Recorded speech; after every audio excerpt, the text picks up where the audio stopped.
Hello, my name is Diane, and this is the New Old Nurse. Today I'm going to be talking about the top 6 things I recommend to survive a 12-hour shift. I probably could have come up with a lot more than 6, but I thought that was a good number just to take in and remember. They're not the only things that I would say, and they're maybe not things that would be necessary for you, but over the time that I've been a nurse, this is what works for me. So if you want to hear about that, stick around.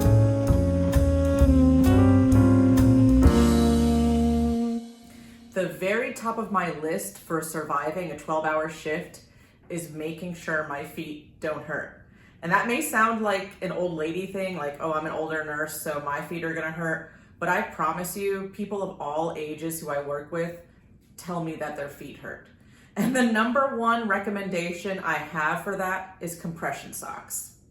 You might be thinking, if you're already in this field, that compression socks are just like these ugly tan zip up things that people with lower extremity swelling wear, but they're not really just for that. You may have seen folks now who wear them during marathons or CrossFit training, weightlifting, all that sort of thing. They really are just a way to help your muscles stay in like better form throughout the day and help your circulation. A lot of times on a 12-hour shift, you're on your feet practically the whole time. And it's just harder for your body to recover in that environment where you're not taking any break off your feet. And compression socks, I promise you, really will help. One year for Christmas, I got all of my coworkers compression socks and everybody was like, holy mackerel, this is so much better. And I tell them, I'm like, just wear them. I know that it's like you have to go buy them. You can buy them on Amazon. It is so easy and you don't have to get the most expensive ones. And they don't have to be ugly, okay? They can be cute. You can enjoy wearing compression socks. Now these couple of pairs I have in front of me are more expensive ones. These were gifted to me when I very first finished nursing school. And I will tell you, the more expensive ones, I find 2 differences in them. One, I'm pretty sure the more expensive ones can come in higher levels of compression. For me, the cheapest socks typically are the lowest amount of compression and they don't really help me that much.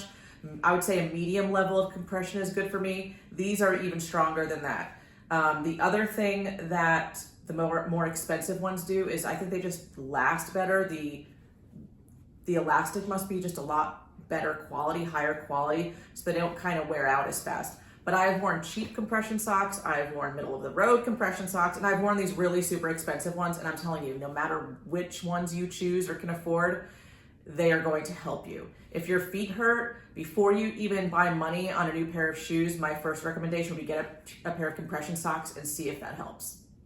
And then obviously, number 2 is good shoes. When I was in nursing school, I bought a brand of shoes that my mother recommended just because she has foot issues. It's called Allegria. They are very expensive typically, but I got a pair that was on sale. We had to have I think black. I think we had to have solid black. Maybe we also could have solid white in nursing school. And I bought a pair of Allegria and I thought they were great. You know, they were comfortable. They gave me no issues. And I thought, oh, fantastic. My first try, I found the best shoes for me for work as a nurse. As it turns out, when I started working and doing, instead of like 8-hour clinicals, most of my clinicals were 8 hours, sometimes a little bit longer, but they were not 12. Once I bumped up to the 12-hour shifts, I found that the Allegrias weren't as good for me anymore. This is one pair of Allegrias that I had. I just thought they were super cute. Sorry, there's dust on them. You know, they have a lot of support. They are very cute. They have a really good insole, but for me, I needed more than this for a 12-hour shift. I typically walk over 5 miles in a 12-hour shift, usually about 5 to 6. And I'm not really off my feet for more than like 10 minutes at a time. So I needed a lot more cushioning.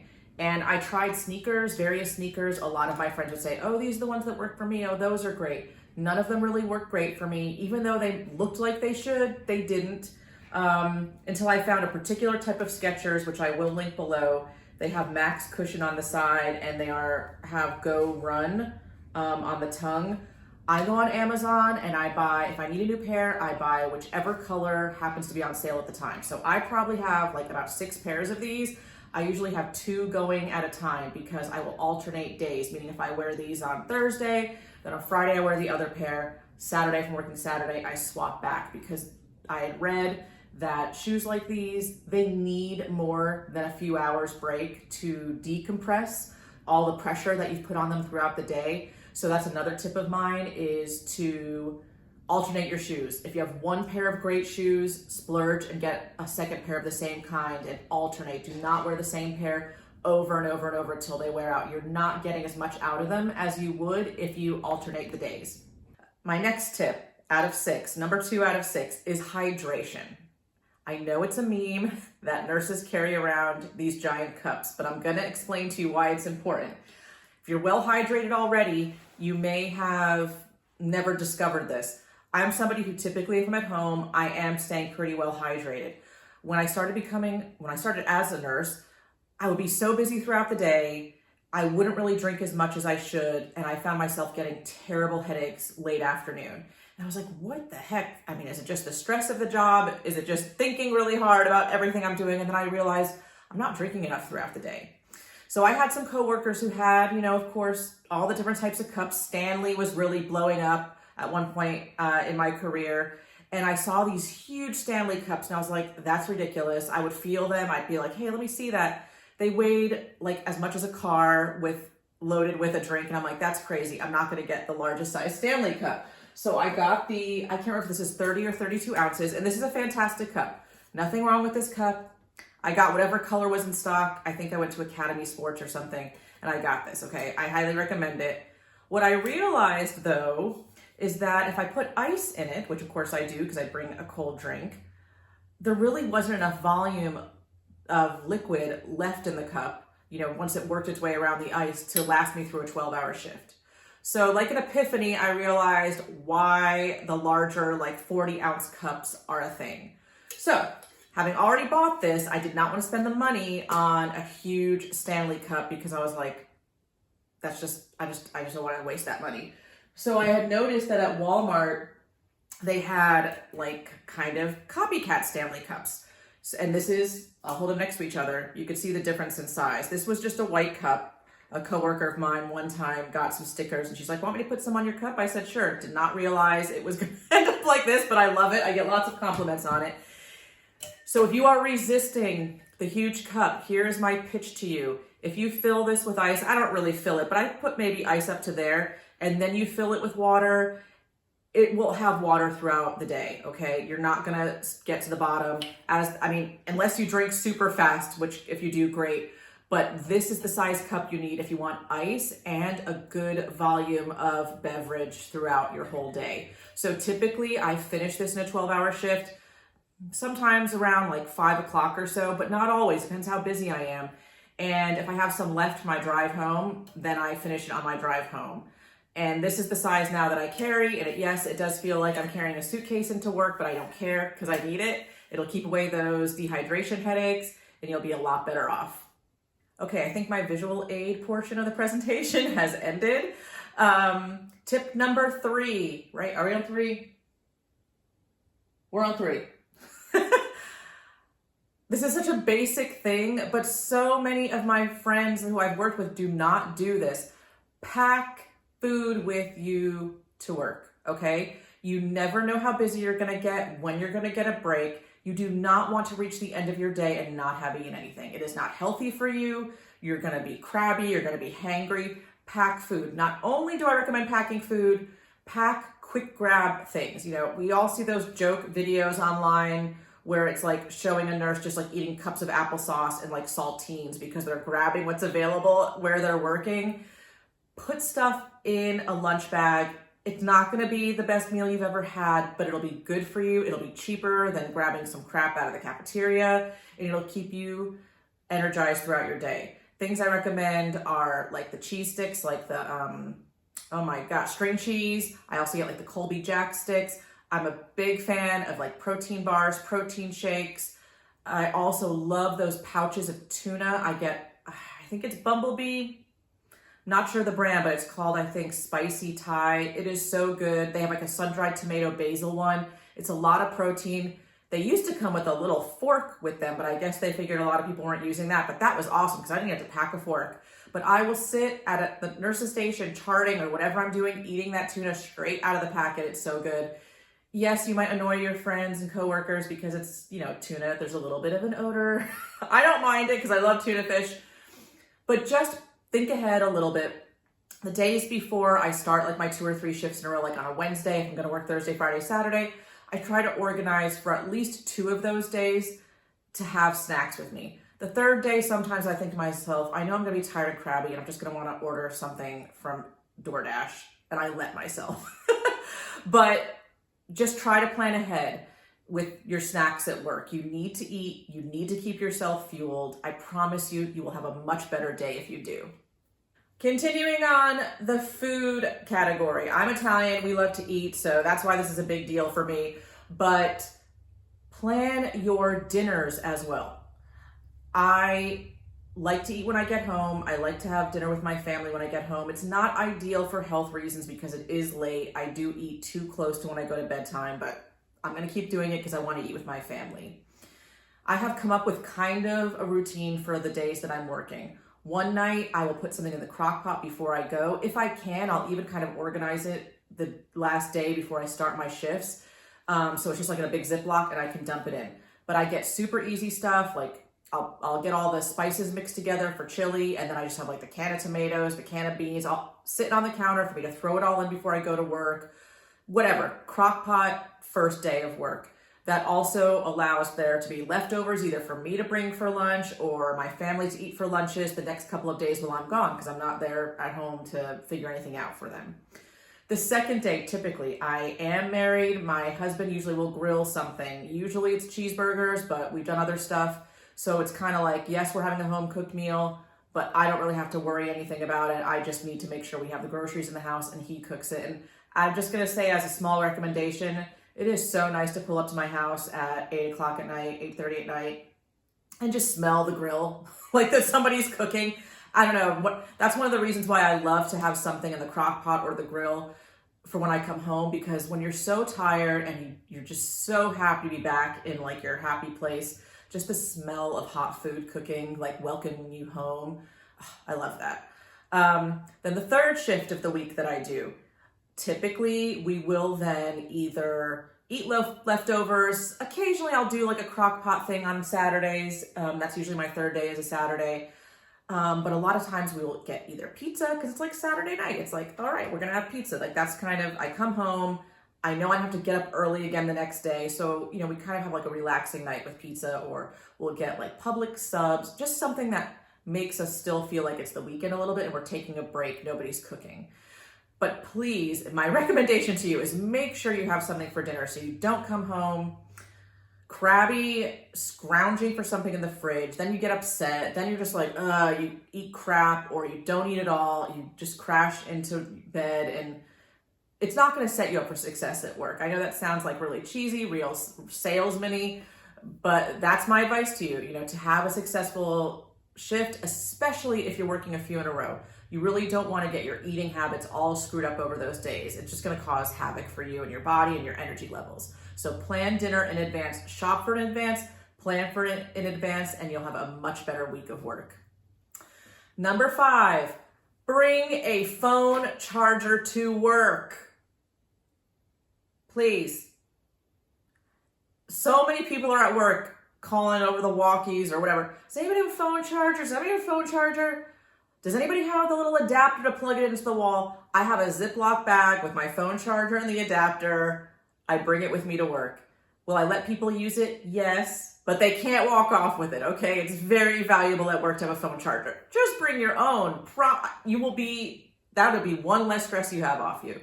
Now, usually I don't actually need my phone charger at work. One, because I don't just sit there watching TikToks all day like I see some people doing at work. So I don't use a lot of battery, but also a little side tip here, I put battery usage onto low battery for the course of the day, and I'm usually fine. I don't need to worry. I can do all of my browsing the internet, texting people, taking phone calls, and my battery is good throughout the whole day. So bring your phone charger. Do it, if not for yourself, to make the day of a coworker who desperately needs it. And 2, side note, put low battery usage on your phone, and you might not need it at all anyway. My last tip, I think we're on number 6, to surviving a 12-hour shift is a smartwatch. I have a Garmin. I used to have an Apple Watch. I hated the fact that I had to charge it every night. The Garmin, I don't know what technology they're using, why it's different than Apple, but I can wear this practically for a week straight and not need to charge the battery, which I love. But the reason I'm suggesting it for work is because you're busy at work, you might work. I worked at a place where you were not allowed to have your phone on the floor. I think they just had seen so many people abusing it by standing in the hallway staring at their phone while a bunch of call lights are off. You would get in huge trouble if you even had your phone out like that in the hall, which for me was a little bit awkward because sometimes you're texting coworkers about work, and I don't mean, will you cover this shift for me? I mean, hey, can you meet me in room such and such because you need their help. So I was like, do I have to step into a closet to do work on my phone?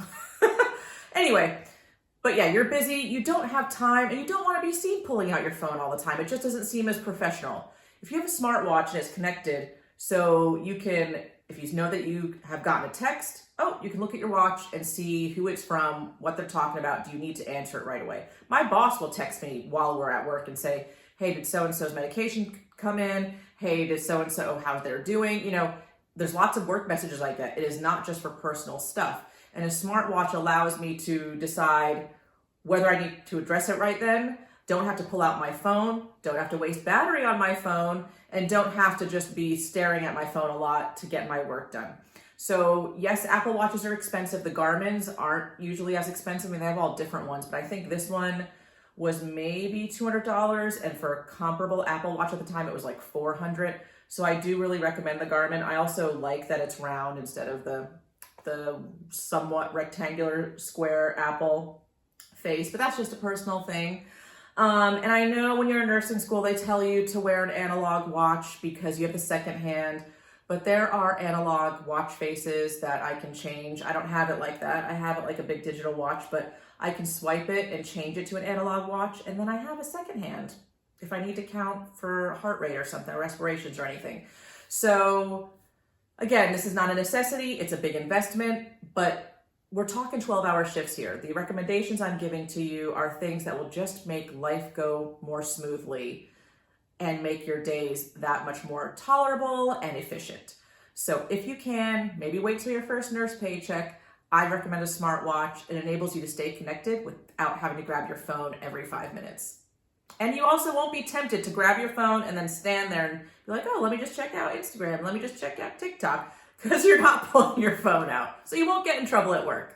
Okay, bonus tip that I had thought of, but I forgot about till just now. Bring a second pair of shoes. Yes, accidents happen, so you might want a second pair of shoes, but that's not why I'm bringing it up. I have a long commute, but even if I didn't, sometimes after work, I have to stop. I have to run into the store. Occasionally, I'll meet my family for dinner after work, and referring to parts 1 and maybe 2 about your socks and your shoes and your feet being comfortable. Oh my gosh, there's nothing better than taking off your work shoes. So I bring a pair of Crocs that are basically like my driving shoes, which sounds like really high class, but it's not. They're crappy Crocs. And is there anything high class about Crocs? I'm not sure. But before I leave the building, I take off my sneakers, I put on my Crocs, and I walk to my car. And it is, oh my gosh, it's so nice. If it's summertime and like the weather's warm enough, I even take off my compression socks for my drive home, and it is like heaven. It's almost as good as coming home and taking your bra off. So I recommend to you, get Crocs or any shoes, slippers if you want, whatever you have.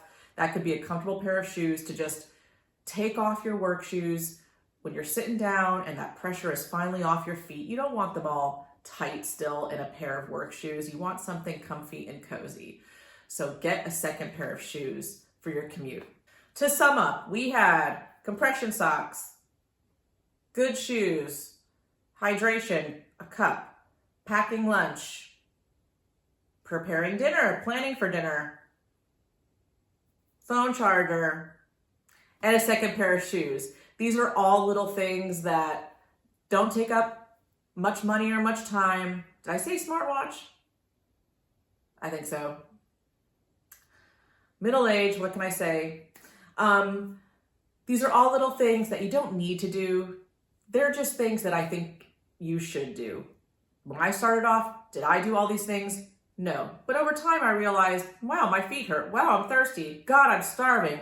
Oh my gosh, my phone is dying. All these things are mistakes that I made that I rectified with these tips, and I'm sharing them with you. If you have any tips or items that we should all know, please share them down below. Help your fellow nurses and healthcare workers survive these long days. Sometimes I think to myself, why don't I get a Monday through Friday job that's like 7 to 4 and not work these 12-hour days? I can't take it anymore. I'm too old for this crap. But then I think to myself, well, I get 4 days off a week. So, all right, I'll take the 12-hour shifts. Until next time.